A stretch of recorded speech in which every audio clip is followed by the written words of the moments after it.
Joias,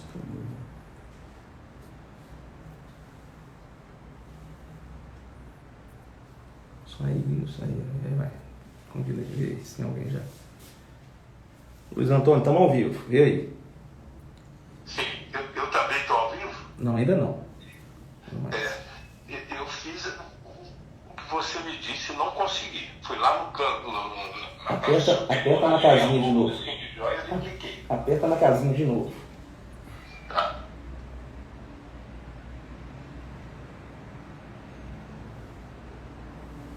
Ok. Perfeito? Apertei na casinha. Aguarda Do aí. lado esquerdo em cima, eu tenho um símbolo, parece uma máquina fotográfica, você vê ali. Não, você tem que ter o sim de joias aí. Ah, não, isso é o que eu já tinha feito. Eu vou buscar então novamente o sim de joias. Não ao vivo para você automaticamente. Tá.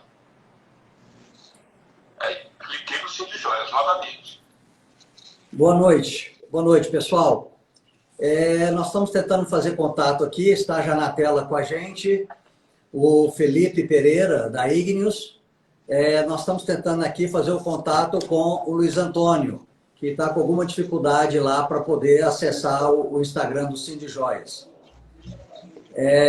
Enquanto a gente vai vendo o pessoal entrando aí, né, nós vamos aguardar só mais um minutinho para que a gente possa ter uma audiência melhor aí.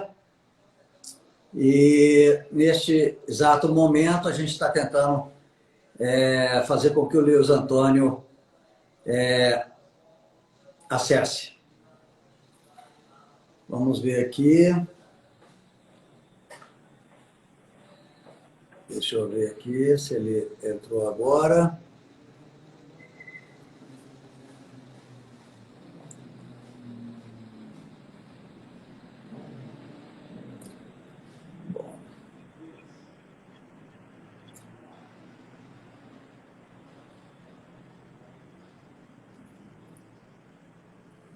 Por algum motivo ele ainda não está conseguindo entrar. Nós estamos tentando aqui com a linha do lado, o telefone do lado, meu assessor aqui está tentando fazer com que ele consiga entrar neste momento. Um minutinho.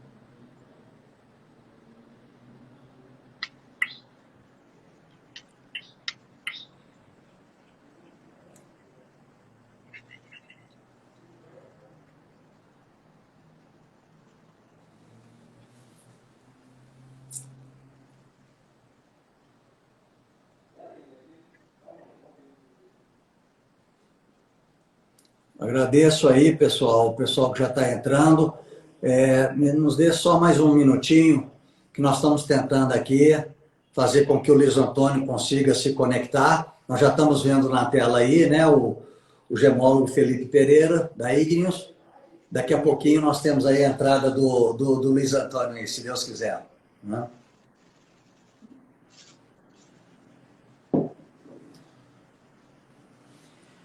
Bom, eu acho que nós temos que adiantar um pouquinho aqui, porque a nossa live nós só temos 60 minutos, então eu vou dar início aqui aos trabalhos e eu vou, por enquanto, tratando aqui só com você, Felipe, né? E vamos fazer então a entrada. Bom, essa live é sobre os laboratórios, tem tudo a ver com a importância dos laboratórios para a indústria joalheira, não só no Brasil, como no mundo inteiro. Então, vou apresentá-los aqui formalmente. O gemólogo Felipe Pereira, ele é bacharel pela Universidade Federal do Espírito Santo, ele também é perito da Receita Federal do Brasil, do Estado de Minas Gerais, e também ele fundador e diretor da Ignius Laboratórios, aqui de Belo Horizonte.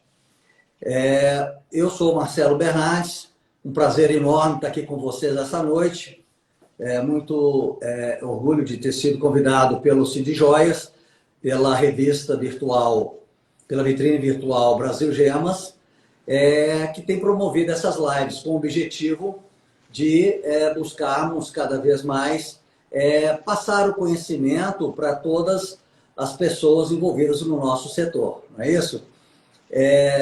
A gente está sempre aprendendo, então eu espero aqui, eu também de formação sou gemólogo também, formado pelo DIA nos Estados Unidos, isso já há bastante tempo, diga-se de passagem, mas eu não atuo como gemólogo no dia a dia, eu sou proprietário da empresa M. Bernardes, uma das associadas à Câmara de Gemas do Cid Joias e uma das participantes da Brasil Gemas.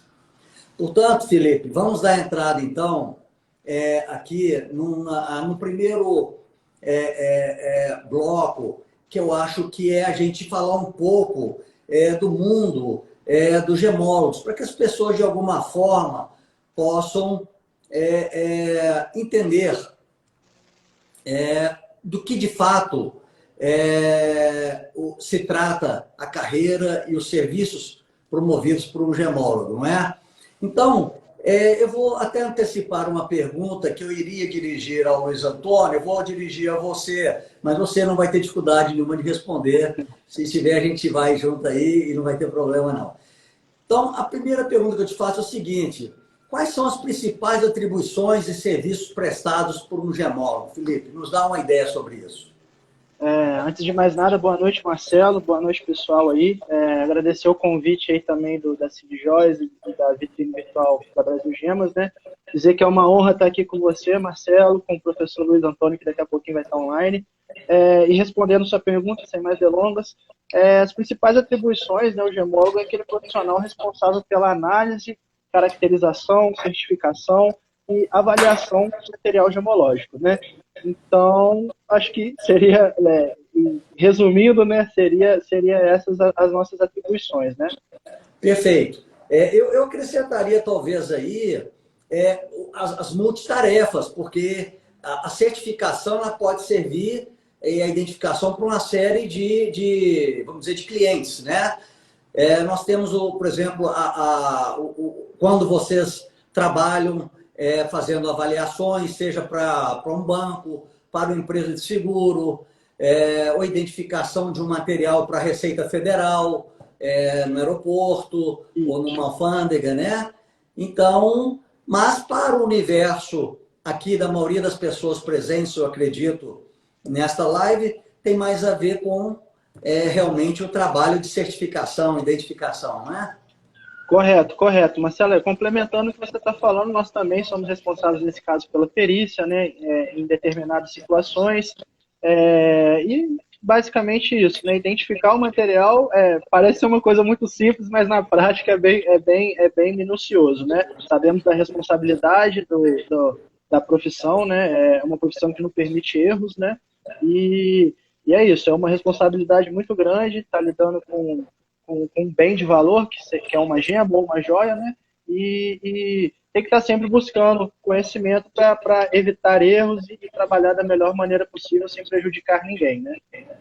Perfeito. Então eu vou logo para a segunda pergunta, que emenda um pouco com essa, para as pessoas entenderem um pouco, porque gemologia, existem várias escolas de gemologia pelo mundo afora, no Brasil e tal. Então eu te pergunto, quais são os principais títulos internacionais em gemologia? Né? E como se obter um título de gemólogo no Brasil? Bom, Marcelo, vamos primeiro falar de Brasil, né? Falando de Brasil, nós temos aí a Universidade Federal do Espírito Santo, que oferece o bacharel em gemologia. É um curso de duração de 4 anos, mas eu fiquei um pouquinho a mais. E além é o único curso, né, de bacharel em gemologia na América do Sul, e também tem as especializações que podem ser feitas em Ouro Preto, que podem ser feitas na USP, né? Então, a título de Brasil, essa seria a forma de se tornar um bacharel em gemologia, né? Existem, agora falando lá fora, né, como também é o seu caso, os cursos de especialização, que é o do DIA, que é os cursos oferecidos pela Sociedade Alemã de Gemologia. Existem outras universidades lá fora que também oferecem especializações de ponta. como já citado, o GIA, a Associação Britânica de Gemologia, de diversos laboratórios na Ásia de ponta, na Suíça de ponta, também oferecem cursos e sem querer prolongar, Marcelo, mas independente da instituição citada, cabe ao profissional, né, tá buscando conhecimento. Eu costumo dizer que a gemologia, ela é todo dia, né? Todo dia tem uma técnica analítica diferente, um tratamento, uma forma de identificar, a sintetização de uma gema diferente. Então, além disso tudo, você também tem que estar praticando. É uma ciência que você tem que estar ali todo dia praticando para evitar aquilo que a gente já falou inicialmente, erros, né? Perfeito. Muito bom. Bom, você não citou, mas existe o curso de gemologia também aqui da Universidade Federal de Minas Gerais, tanto em Belo Horizonte quanto em Ouro Preto. O curso é de extensão para quem já faz engenharia de Minas ou geologia, não é? Exatamente, Marcelo. Inclusive, eu estudei um pouco lá em Ouro Preto também durante a minha graduação.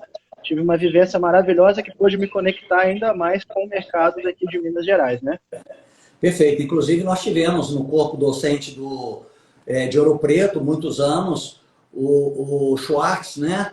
Que fez um trabalho maravilhoso aqui no Brasil e depois escreveu vários livros, inclusive sobre as esmeraldas, né? Um trabalho muito grande sobre as esmeraldas.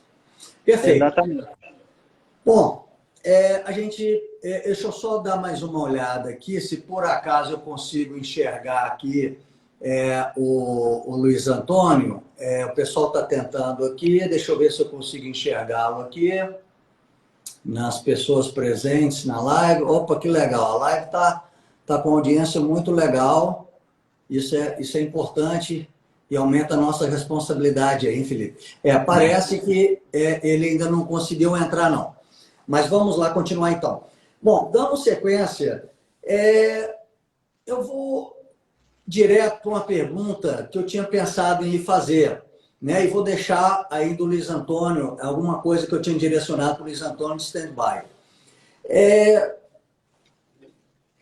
Quais são as principais normas técnicas nacionais e internacionais utilizadas no setor gemológico? A gente sabe que existem as grandes instituições, né?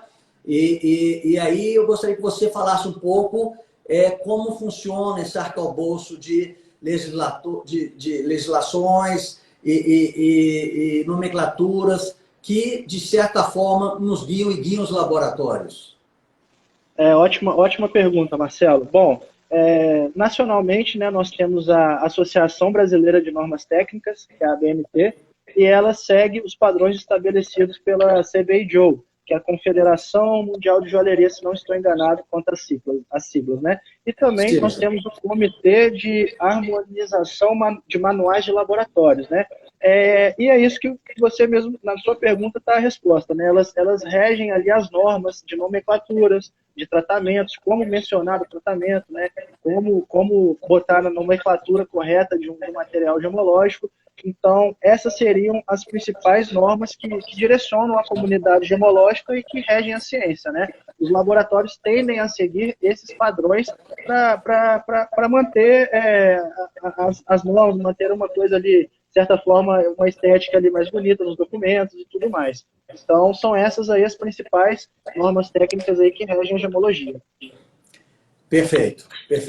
E também podemos citar, temos aí o Luiz Antônio aí, né, Luiz Antônio? Chegando devagarzinho, mas chegando firme, não é isso? Sim, com algum atraso, mas chegando. Tudo bom, Marcelo, Felipe? Isso é normal. Boa noite a todos. Nesse mundo virtual que nós estamos vivendo, esses percalços acontecem mesmo. Outro dia eu passei uma perda danada também para entrar numa live. Muito bem. Exatamente. Luiz Antônio, eu já tinha adiantado aqui um pouquinho algumas questões com o Felipe, então eu vou fazer agora a apresentação, gente. Esse é o Luiz Antônio, para quem não conhece ainda, é uma pessoa muito conhecida no nosso meio. O Luiz Antônio Gomes da Silveira, os títulos dele é FGG, DGA, MSc, gemólogo especialista em diamante, pela Universidade de Barcelona, Sociedade Alemã de Gemologia e Associação Britânica de Gemologia. Além disso, ele é engenheiro de Minas, colega meu, que eu também sou engenheiro de Minas, e mestre em Geologia pelo UFMG. Então, mais ou menos vai de encontro com aquilo que a gente falou. Muitas pessoas que militam na engenharia de Minas e na geologia acabam também fazendo um curso de extensão, buscando o curso de extensão aqui no Brasil, ou fazendo o curso, né, de fato, também, como fez o Luiz, de bacharel, lá na Universidade do Espírito Santo. Bom, Luiz Antônio, eu vou então voltar com você, né? E vou te fazer uma primeira pergunta. Quais as propriedades... Vou logo entrar na parte um pouquinho mais técnica agora, tá? Quais as principais propriedades físicas e óticas e ensaios dos equipamentos utilizados para a identificação de gemas coradas? Eu sei que você pode, talvez, além de falar das propriedades, você também, se tiver oportunidade aí, você também pode usar o seu celular e até nos mostrar alguns equipamentos. Você está no seu laboratório neste momento, não é isso? Então você pode ficar à vontade aí, por favor. Ok.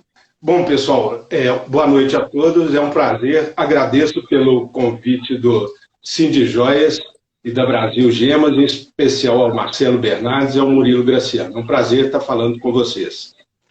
Eu gostaria de mostrar para vocês como se faz normalmente a identificação de uma gema. A gente tem um processo analítico com uma certa sequência. Inicialmente, a gente costuma determinar o que chamamos de caráter óptico do mineral, utilizando esse instrumento que eu vou mostrar para vocês agora, que é chamado polariscópio, esse que tem à frente avermelhado. Luiz Antônio, a imagem está de lado. Será que tem como você movimentar a sua câmera para a gente ver a imagem? Isso, perfeito. Vê se você consegue... Isso, aí está dando para ver melhor. Se você puder aproximar um pouquinho mais do equipamento, ficaria melhor para as pessoas enxergarem. Então, vamos lá. Esse aí é o espectroscópio que você está mostrando. Primeiro, qual que você vai mostrar primeiro?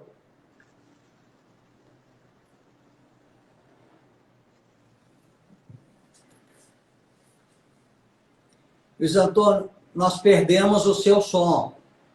Nós não estamos te ouvindo. Luiz Antônio, nós perdemos o seu som. Não estamos te ouvindo. Você deve ter apertado o microfone. Microfone.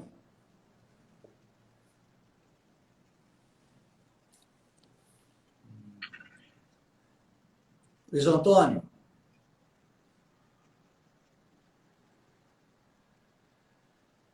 Bom, nós estamos com dificuldade com o Luiz Antônio aqui. Nós não estamos... Luiz Antônio, nós não estamos te ouvindo.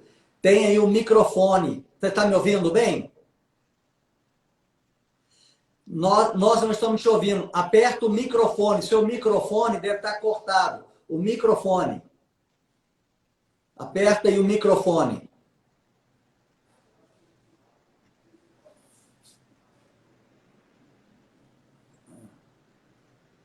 Não, continuamos não te ouvindo. Tá bom. Bom, acredito que ele estava mostrando ali o polariscópio, né, Luiz? Agora você botou um filtro aí, ó. Tá certo. Tem alguma coisa aí que você... Ô, Luiz Antônio, faz o seguinte, sai de novo, sai... E entra de novo, o Sérgio vai ligar para você para conversar e te explicar o que provavelmente aconteceu. Tá? Desliga aí, você sai, eu continuo aqui com o Felipe e você entra de novo. Bom, vamos lá então, Felipe. Vamos dar sequência aqui enquanto o Luiz Antônio se situe lá. Bom, então nós estávamos perguntando quais eram as principais normas técnicas. Então tem as normas técnicas do CIBJO, que é a principal confederação internacional da joalheria e relojoaria no mundo. E, a partir dali, você tem também como nós temos a ABNT no Brasil, você tem as associações de normas técnicas de cada país que procuram adaptar-se a essa norma maior que vem da CIBJO, não é isso? Correto. Além disso, nós também temos, né, as normas técnicas dos grandes laboratórios, das grandes escolas de gemologia. Algumas também têm as suas referências, né? Nós vamos falar um pouquinho mais delas, um pouquinho mais para frente. Então, emendando a pergunta para você, eu te perguntaria, quais são as principais publicações internacionais, Felipe, que falam, então, de repente, de cotação de preços de diamantes e de gemas de cor? E a outra questão é se o mercado, de fato, utiliza esses livros de precificação, esses catálogos, e vocês, gemólogos, como fazem? Marcelo, mais uma boa pergunta.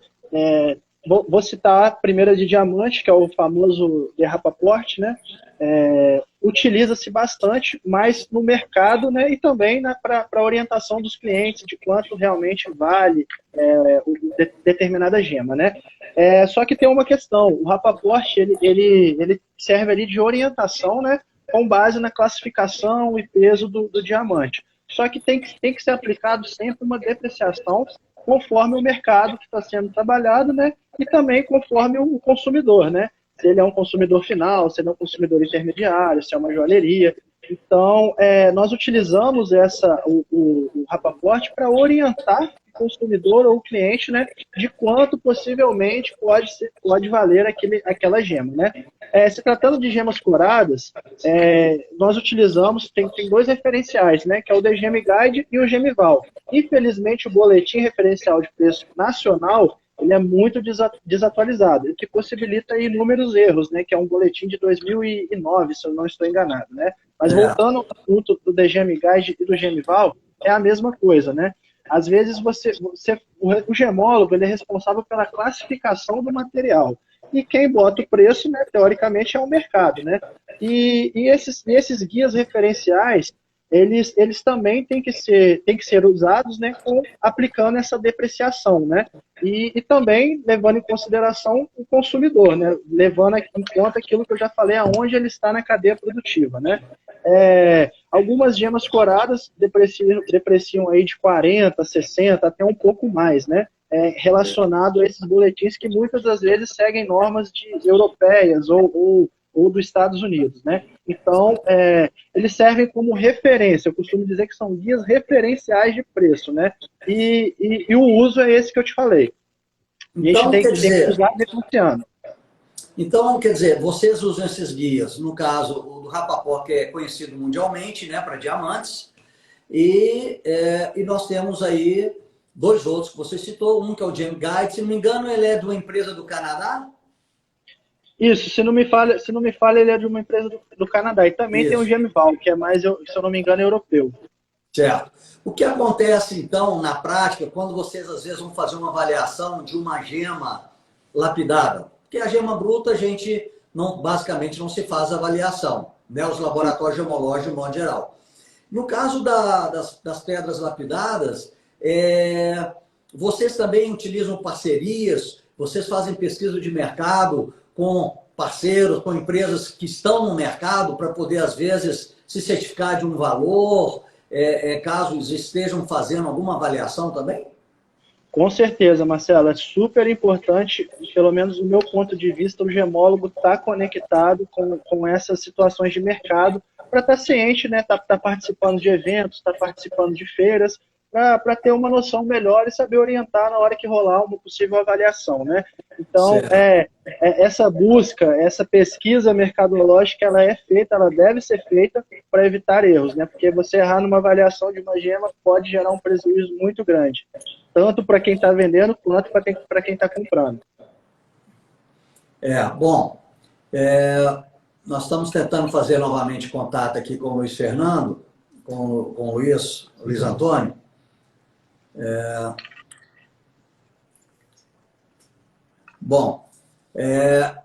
Vamos lá, uma outra questão, Sérgio, eu vou pedir para você um minutinho, pessoal, eu peço licença, eu estou tentando aqui na lista aqui, eu vou ver se eu consigo agora novamente com ele. Eu acho que eu vou conseguir agora. Vamos ver se vai estar tudo certinho com o Luiz Antônio. Bom, está aí de volta, né, Luiz? Estou de volta, vocês desculpem a confusão. Eu acredito que agora consumo. Não, não tem problema não, porque a gente está adiantando aqui com o Felipe, né? Bom, eu não sei se, voltando então um passo atrás, Luiz, eu não sei se você acha que está confortável para você mostrar os equipamentos e falar um pouquinho rapidamente dos principais, só os 3, 4 principais equipamentos. Você acha que dá para mostrar aí?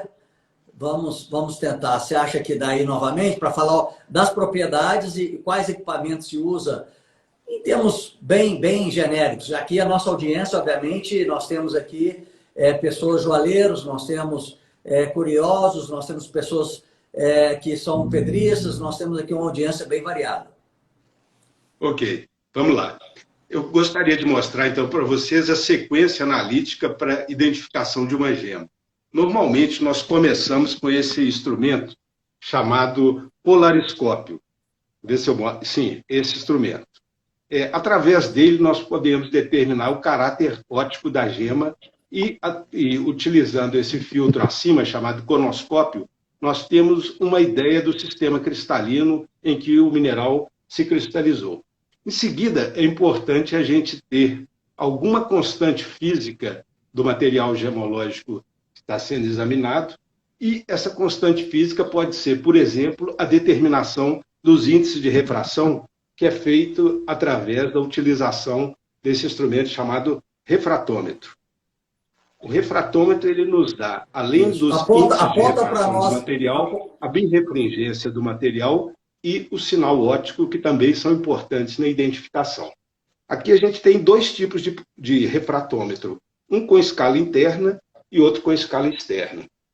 À esquerda deles, esse instrumento preto menor, é um reflectômetro, que o mercado às vezes conhece como refratômetro digital. Ele também determina o índice de refração médio de um material.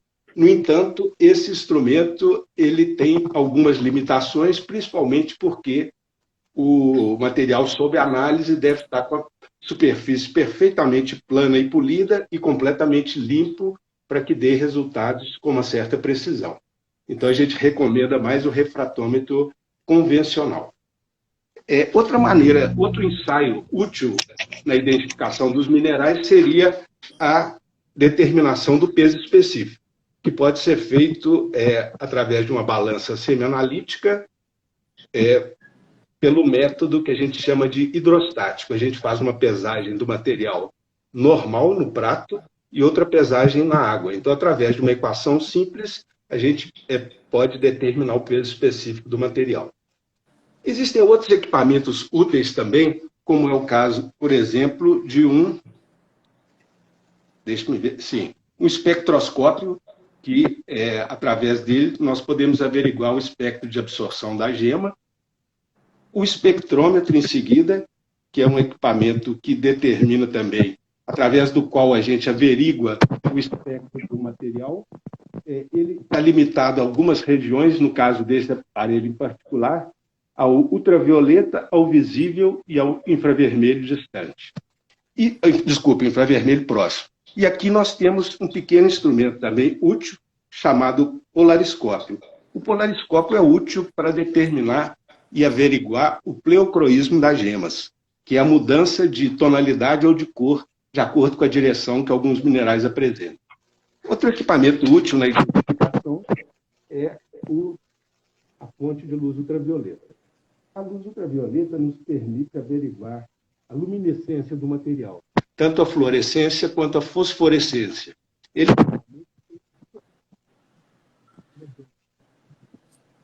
Porque determinados minerais respondem a um tipo de fonte e outros a outra. E, finalmente, a gente chegou ao equipamento mais importante para o gemólogo, que é o microscópio gemológico. Através dele, nós podemos diferenciar gemas naturais das sintéticas, averiguar as inclusões, que muitas vezes são diagnósticas para um material natural, além de outras possibilidades. Então, esses são os principais equipamentos de identificação de gemas coradas. Muito bem. Luiz, deu para ter uma ideia boa, e como vocês perceberam, a maioria dos equipamentos são pequenos, porque nós estamos falando principalmente de análise de pedras lapidadas. Já a análise de pedras brutas, você precisa, às vezes, de outros equipamentos para fazer essa análise. Não é? E uma coisa interessante a gente falar aqui é o seguinte, nós estamos falando, as pessoas, às vezes, o universo mineral no planeta é constituído de mais ou menos 2.500 minerais, espécies minerais catalogadas, não é isso? Dessas 2.500, nós só nos ocupamos na gemologia com mais ou menos... Agora é o Felipe que está piscando. Voltou. Está piscando a luz ali, né? Estromboscópio aí, né, Luiz? Então tá bom. A live está animada. Então é o seguinte, então nós nos ocupamos desses 2.500, a gente se ocupa de 90 espécies minerais. Isso facilita muito a vida do gemólogo, obviamente, né? E dessas 90, de fato, no dia a dia, eu acredito que a gente trabalhe com, no máximo, aí uns 30 tipos de pedras no dia a dia. Não seria isso, Luiz? Exatamente. Dentre essas gemas que você descreveu, aproximadamente umas 30, 40, no máximo, são as consideradas mais comerciais e com as quais a gente lida no dia a dia. Exatamente. É muito comum também que os clientes nos procurem com minerais de aplicação industrial, que não são minerais gemológicos, mas a abordagem para a identificação desses minerais na mineralogia é um tanto quanto distinta, porque o mineralogista pode pulverizar o material, riscar, quebrar, fazer o que quiser. Fazer análise química, né? Se restringe aos ensaios não destrutivos, já que muitas vezes está lidando com alguma coisa que eventualmente pode ter valor. Perfeito. Ô, Luiz, eu vou emendar então uma pergunta para você aqui. Você falou mais ou menos dos equipamentos que nós trabalhamos aí para poder identificar gemas coradas. E aí eu te pergunto, e como é que fica a questão dos diamantes? É basicamente os mesmos equipamentos ou aí já é um pouco diferente, dadas as características físicas e óticas dos diamantes? Bom, Marcelo, parte dos equipamentos é a mesma. Agora, existem equipamentos específicos também para a identificação do diamante. O diamante tem uma propriedade que é a elevada condutividade térmica. Então, por exemplo, é utilizado um equipamento usando esse princípio da condutividade térmica, é um condutor térmico. Eu vou mostrar para vocês aqui.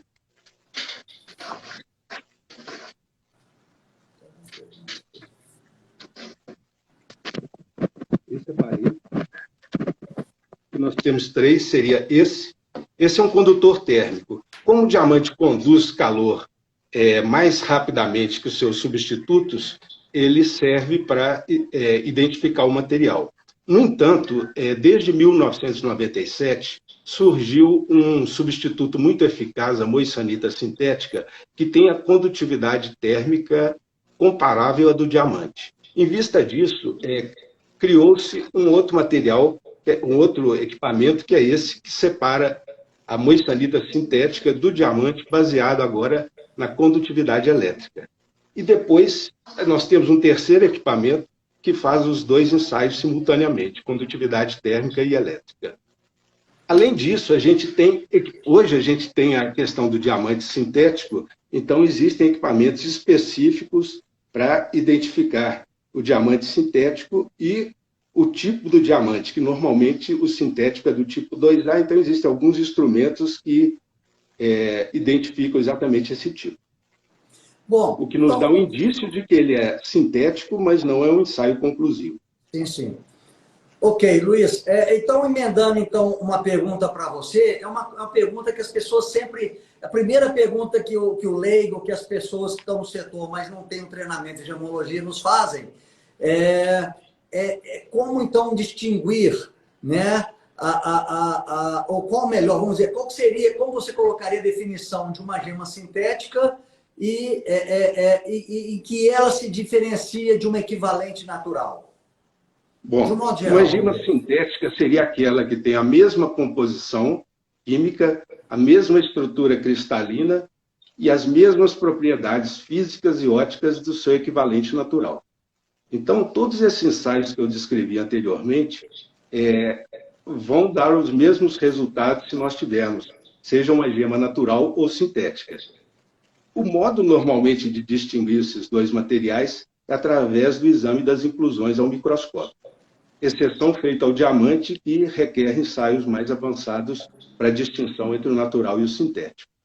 No Brasil também é muito frequente a confusão entre os termos sintética e reconstituída.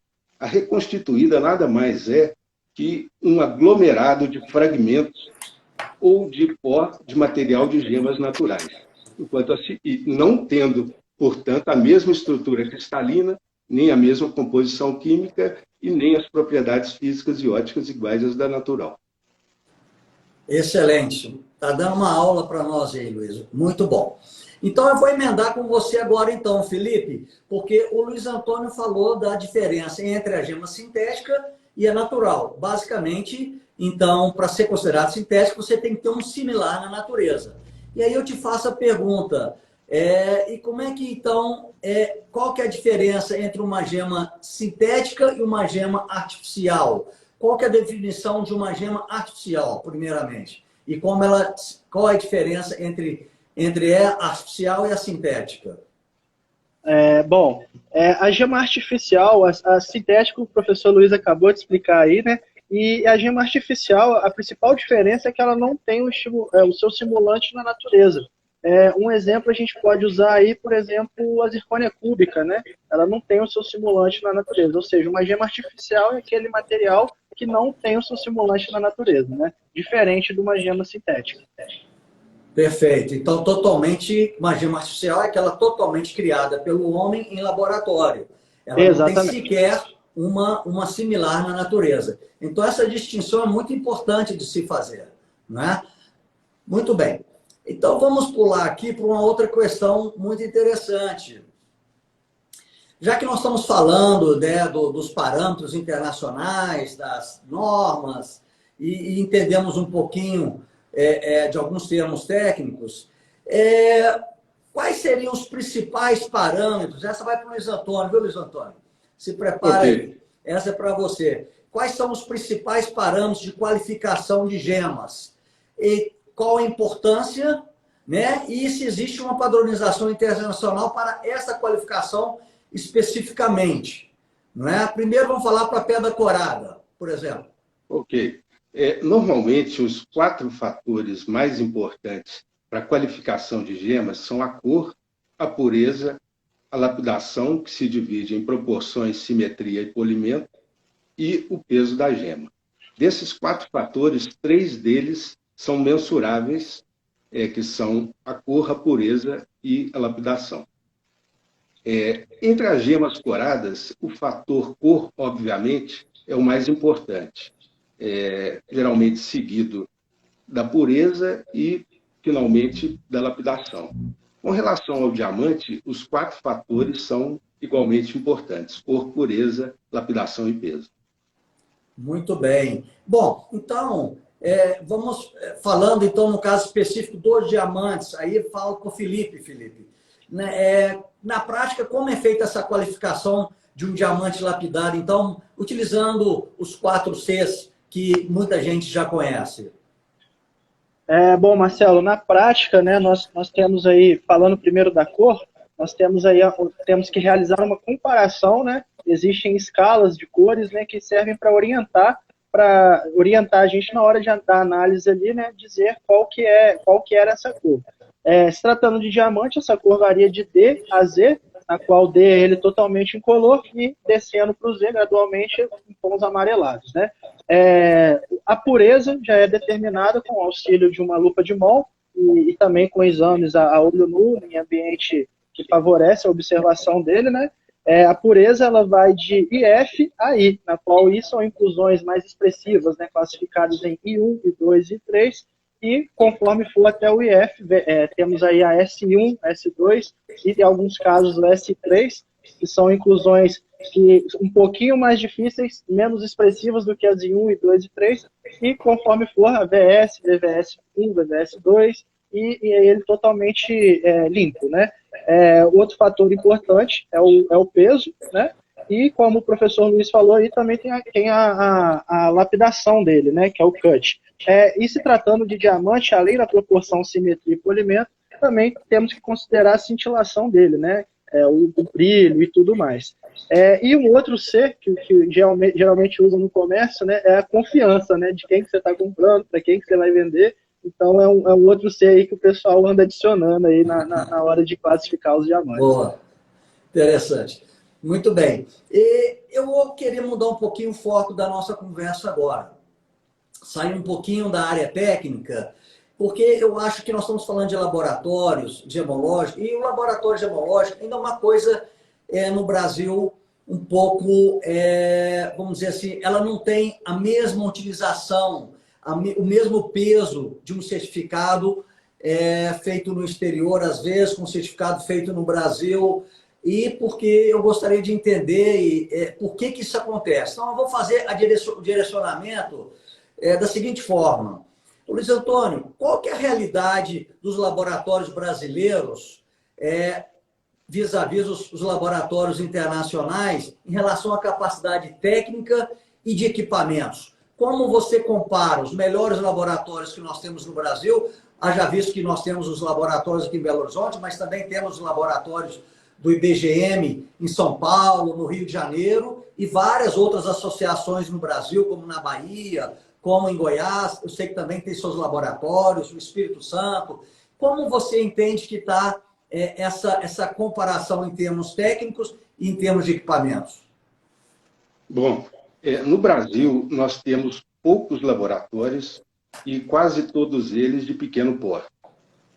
Já nos países desenvolvidos, normalmente a gente tem também os laboratórios de pequeno porte, mas também médio e grande porte. Para citar um exemplo, a Tailândia, que é um grande centro de comercialização de gema corada, possui entre 4 e 5 laboratórios de grande porte. O Brasil, pela capacidade de produção, deveria ter também pelo menos 1 ou 2 grandes laboratórios. Mas, infelizmente, a nossa realidade atual é de laboratórios, como eu disse, pequenos em termos de estrutura, de organização, de recurso analítico e de pessoal. Perfeito. Isso a gente vai formar aqui um entendimento ao final desse bloco, a gente vai tentar formar um entendimento da realidade brasileira na questão dos laboratórios. Aí eu emendo com você então, ô Felipe,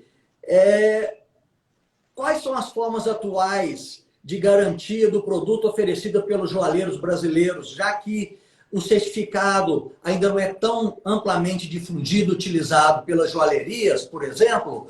Qual é a forma, qual é o instrumento que hoje é ofertado no mercado pelas joalherias ou pelas empresas individuais? Ótima pergunta, Marcelo. Mais uma, né? Bom, não generalizando, mas atualmente vemos grandes joalherias oferecerem um simples certificado de garantia e um cartão de visita feito à mão, né? Especificando que a joia é de ouro, com o peso da gema, especificando qual a gema, e sem as informações técnicas que são muito importantes, né? Além disso, deve-se alertar o consumidor de cuidados que ele deve tomar com o uso da joia, né? Formas corretas de uso. E o que parece ser algo tão simples, né? Acaba se tornando um grande diferencial para quem opta por um conhecimento técnico de um profissional, de um laboratório. E um fator importante, um exemplo que eu gosto de dar nessas situações, é o caso dos rubis e safiras com glass, que prejudicou bastante o nosso mercado e prejudicou algumas joalherias pela falta do conhecimento técnico, pela falta de orientação ao vendedor, que na hora da venda, né, fala, é um rubi, é uma safira, e de fato é um rubi ou uma safira. Mas lá na frente, em algum momento, essa joia vai para um laboratório, a joia é um bem de valor, né, uma garantia financeira. Então, isso acabou prejudicando algumas joalherias pela falta desse conhecimento técnico, pela falta de certa forma, de profissionalizar ainda mais o seu serviço, né?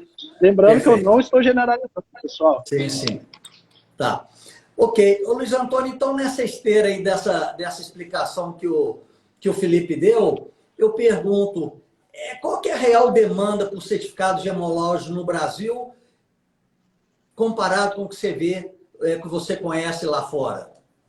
nos países desenvolvidos? Desculpe, Marcelo, eu não ouvi a sua pergunta. Você poderia repetir, por gentileza? Perfeito. A pergunta é o seguinte: nós estamos falando da dificuldade ou da pouca utilização de certificados de gemas de identificação no mercado brasileiro. Você acha que no mercado internacional, como é que você compara hoje o estágio atual da utilização dos laboratórios para emissão de certificado no Brasil comparado com o exterior, os países desenvolvidos? Sim. Sem dúvida, o que a gente percebe no Brasil é que não existe o hábito, o costume de se procurar certificar gemas. Nos últimos anos, até essa procura por certificação tem aumentado, mas ela está longe dos padrões internacionais. A gente acredita que, pelo menos, as gemas de melhor qualidade deveriam, sim, passar por um processo de certificação. E a gente já percebe o início dessa conscientização por parte das joalherias para que elas, pelo menos as gemas principais, sejam certificadas. Agora, a gente observa também que, normalmente, os certificados são solicitados, geralmente, por demanda do consumidor final. Ou seja, as gemas não são previamente certificadas, mas, ao adquirir uma peça com uma gema, o comprador final, o consumidor final, geralmente solicita o documento. Perfeito. Me parece, então, que, de fato, tanto no exterior como o que está acontecendo no Brasil, é que as pessoas pedem mais o certificado de pedras de maior valor. Porque aí há necessidade, talvez, de uma segurança maior por parte do consumidor final. Não é isso? Bom, então, Felipe, eu te faço a pergunta. Bom, então, já que nós temos esse cenário, o que de fato você acha que impede o setor joalheiro no Brasil de utilizar com mais frequência os laboratórios, o serviço dos laboratórios? Bom, Marcelo, complementando também um pouquinho da resposta anterior e também do professor Luiz, o histórico, né, é aquilo que ele falou aí, se o consumidor exigir, eu faço, né? E também tem aquelas questões, nunca fiz, para que eu vou fazer? O histórico, então, o costume, né? E o consumidor está ficando cada vez mais consciente, né? Do que ele está adquirindo, as redes sociais estão aí informando a todo tempo também, e também a logística, né? Espera vender para depois fazer, né? E além disso, tem também o fator da confiança, né? Confiança plena no seu produto, né? E a confiança plena no seu fornecedor. E falta também essa sintonia com o profissional, eu acredito, com os laboratórios ou com o profissional. Algumas joalherias já têm uma estrutura laboratorial, já tem um gemólogo próprio. Outras procuram, a Icnos mesmo oferece um serviço de personalização de certificado para algumas joalherias. Então, falta essa sintonia com o profissional, porque também é bem difícil a gente chegar numa joalheria de 40 anos de mercado e dizer, olha, o diamante que está exposto na vitrine ali é sintético. Então, falta melhorar essa sintonia e falta buscar, né? Ter essa busca e além do que do consumidor exigir. Porque, como eu falei na resposta anterior, uma coisa tão simples acaba sendo um diferencial tão grande na hora de fechar uma venda, né? Perfeito. Eu estou vendo, pessoal, que vocês estão colocando alguns comentários aqui, e nós vamos aqui ao final, deixei aqui um espaço aqui de uns 7 minutos para a gente comentar, os comentários estão sendo colocados aqui, não é? E algumas pessoas respondendo já, adiantando aqui, entrando um pouquinho disso que você falou, Felipe, algumas pessoas disseram que talvez o preço da certificação possa ser um fator ainda, né, um pouco impeditivo, principalmente para gemas de valor mais baixo, porque não podemos esquecer que no Brasil, o valor da gema média vendida no Brasil é muito baixo ainda, não é? Então, é uma água marinha, uma paraíba, mas são pedras de baixa qualidade, de um modo geral, que é vendido no Brasil. Não é o mesmo padrão, de um modo geral, das gemas vendidas no exterior. Daí a questão do preço realmente pesa. Outra questão que foi levantada aqui é a questão que falta de regulamentação, talvez das autoridades, obrigando algum certo nível de garantia, né? Talvez um código consumidor, alguma coisa assim que pudesse, é uma sugestão, um comentário, inclusive, aqui do William Ribeiro, né? E o Tiago Seixas, que comentou sobre a questão do valor da certificação. Ô Luiz Antônio, então eu te pergunto o seguinte, me fala então quais as vantagens, vamos tentar vender o peixe dos laboratórios aqui então, não só vender o peixe dos laboratórios, mas fazer com que o nosso setor também seja mais profissionalizado e cada vez mais eticamente conduzido, de forma que os negócios fiquem cada vez mais transparentes, né? E o consumidor não tenha nenhum problema, não seja lesado de alguma forma. Eu te pergunto, então, quais as vantagens de usar um laboratório no Brasil? Aí você veja que a pergunta são duas, na verdade. Eu falei qual a vantagem de usar um laboratório e aí qual a vantagem de utilizar um laboratório no Brasil versus um laboratório no exterior. Bom, eu acho que a principal vantagem de se utilizar um laboratório é respaldar qualquer negociação para que os envolvidos, comprador e vendedor, tenham segurança quanto à mercadoria que está sendo comercializada. Na medida em que os laboratórios passam a ser os responsáveis pelo material certificado ou material submetido à análise e para qual é feito um laudo técnico. Então, essa é a grande vantagem. Uma mercadoria comercializada com um documento como um certificado, ela respalda e dá segurança a qualquer negociação de gemas. Muito bem, ok.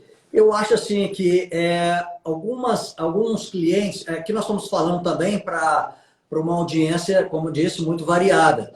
Tem clientes que vão exigir que o certificado seja do laboratório X, tanto no Brasil quanto no exterior isso acontece.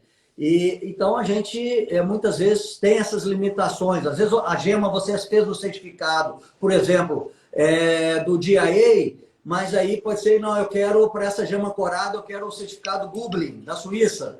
Então isso acontece muito. E aqui no Brasil também, isso pode ser que venha a acontecer, ou já está acontecendo, não é? A pessoa às vezes tem uma preferência, como falou o Felipe lá atrás, é questão de entrosamento com a sua clientela e a obtenção dessa confiança do mercado no trabalho realizado pelos seus laboratórios, não é isso?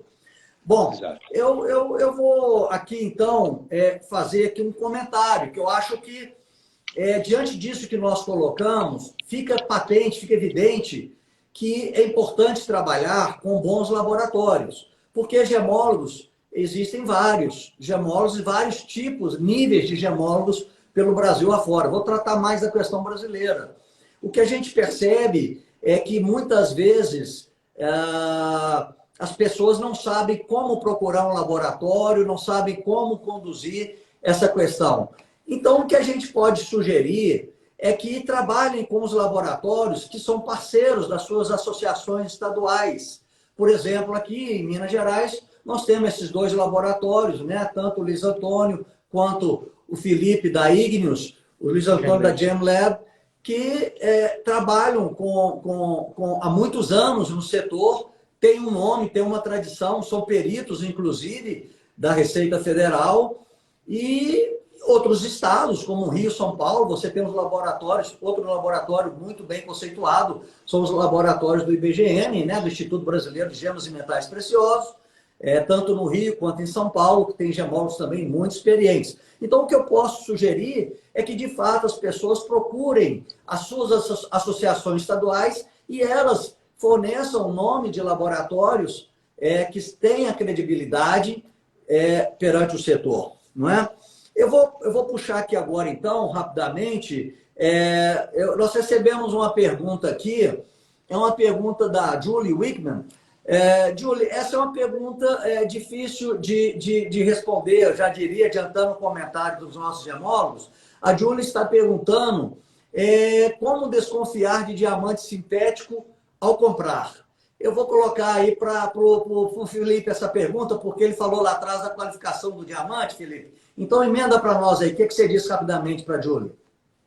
Olha, Julie, na compra, né, sem auxílio de nenhum equipamento ali, né, você tem que desconfiar, acredito que do preço que está sendo oferecido para você, né, ter uma base de referência ali para você saber, está estranho esse valor. Então, eu tenho que desconfiar no momento da compra dos valores, né, apesar de que tem pessoas que botam preço alto, né, então, e às vezes uma análise de fluorescência também, né, te auxilia ali na ideia da identificação do material. Eu acredito que seria esse caminho aí.